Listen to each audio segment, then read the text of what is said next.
The Great Chilean Earthquake, the earthquake that rocked the world. The 1960 Valdivia earthquake, or Great Chilean Earthquake, occurred on May 22, 1960, and was the most powerful earthquake ever recorded, measuring at a 9.5 on the Richter scale. The tectonic plates involved were the Nazca and South American plates, which lie right on the coast of Chile, making it prone to devastating earthquakes. As the Nazca plate moves downwards underneath the South American continent, it releases mechanical stress between the subducting plates. While the earthquake alone caused massive destruction across Chile, the resulting tsunami had more worldwide consequences that not only washed away the entire Chilean coast, but affected Hawaii, Japan, the Philippines, eastern New Zealand, southeast Australia, and the Aleutian Islands in Alaska. The power and global effect of the earthquake showed how the world was unprepared for a disaster of this magnitude, and created several long-term effects, such as changing the people's views on natural disasters, resulting in new policies and precautions that are still effective today. Returning back to Chile, the epicenter was near Lumacu, approximately 350 miles south of Santiago, with Valdivia being the most affected city. The tremor caused localized tsunamis that severely battered the Chilean coast, with waves up to 82 feet. The main tsunami raced across the Pacific Ocean and devastated Ilo, Hawaii. Waves as high as 35 feet were recorded 6,200 miles from the epicenter, and as far away as Japan and the Philippines. A series of foreshocks the previous day had warned of the incipient disaster, one of a magnitude of 7.9, that caused major destruction in Concepcion. Chile was a developing country at the time, and buildings had a basic and weak substructure for a very seismic area. The most affected structures were those built of concrete, which in some cases collapsed completely due to lack of earthquake engineering. Other homes were built from adobe and masonry, and in some cases were built out of very weakened wood that did not fare well at all. At the time, seismic breakthroughs were just being made, and no real anti-earthquake systems were being created and implemented in the buildings. Houses built upon tectonically elevated areas suffered considerably less damage compared to those on lowlands, which absorbed great amounts of energy. Approximately 1,655 people were killed, 3,000 injured, and another 2 million left homeless. Damages in all areas affected totaled up to around 685 million, with Chile alone being 560 million. Countless buildings and businesses were destroyed, leaving many people jobless, and the economy took a hard hit, and it remained that way for many years. The Chilean government made efforts to keep the people safe, and foreign aid was obtained to help reconstruct the drastic damage toll fallen upon the country. United States President Eisenhower allowed a $20 million relief to help those distraught by the disaster.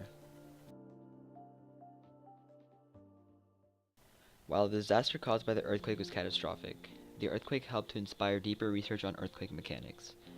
After the major 1960 earthquake, Chile developed a national strategy to improve the ability of buildings to withstand quakes.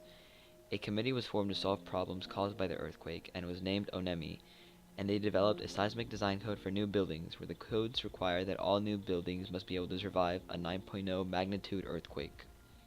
The building can crack, tilt, and even be declared unfit for future use, but it must not collapse. The country's building codes are recognized as some of the best in the world, up there with Japan and even the US, more specifically regions around the San Andreas Fault.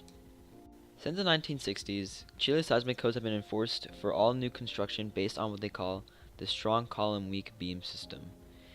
The idea is that buildings are held up by reinforced concrete columns, which are strengthened by a steel frame.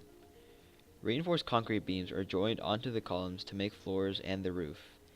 If there is an earthquake, the idea is that the concrete on the beam should break near the end, which dissipates a lot of energy of the earthquake, but that the steel reinforcements should survive and the columns should stay standing, which means the building will stay upright. On February 27, 2010, these new seismic design codes were put to the test when an 8.8 magnitude earthquake struck right off the coast of Chile near Concepcion. Chile survived the earthquake with relatively few casualties because it was ready for it.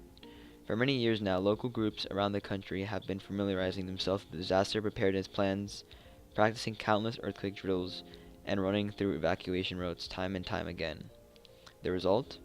More than 1 million people were evacuated from coastal areas in a matter of hours, escaping the tsunami waves, some of which were 15 feet high in the region of Coquimbo.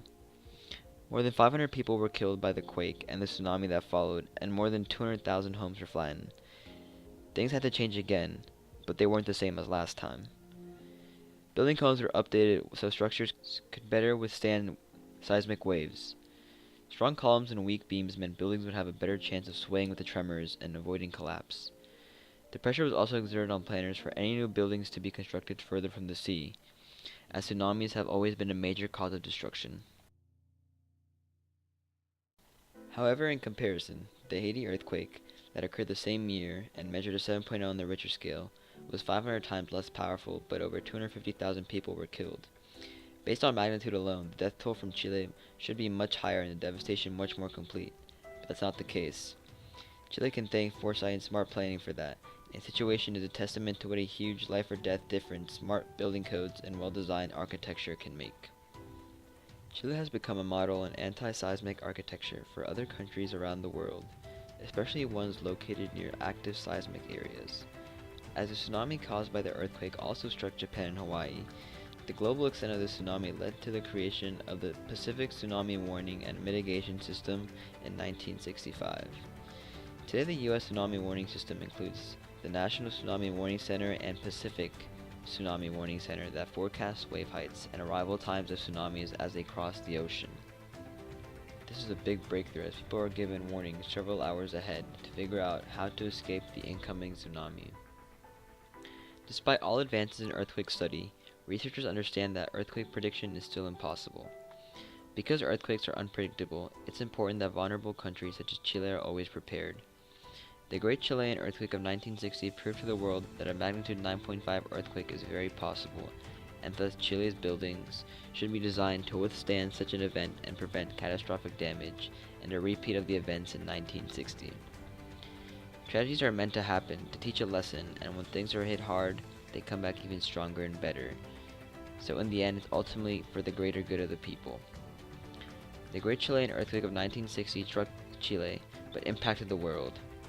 After witnessing the catastrophic events in Chile, many regions located on or near faults all around the globe have taken this example to improve their ability to withstand quakes of high magnitude by making their own building codes strict and contributing to the research going towards new technology for seismic activity.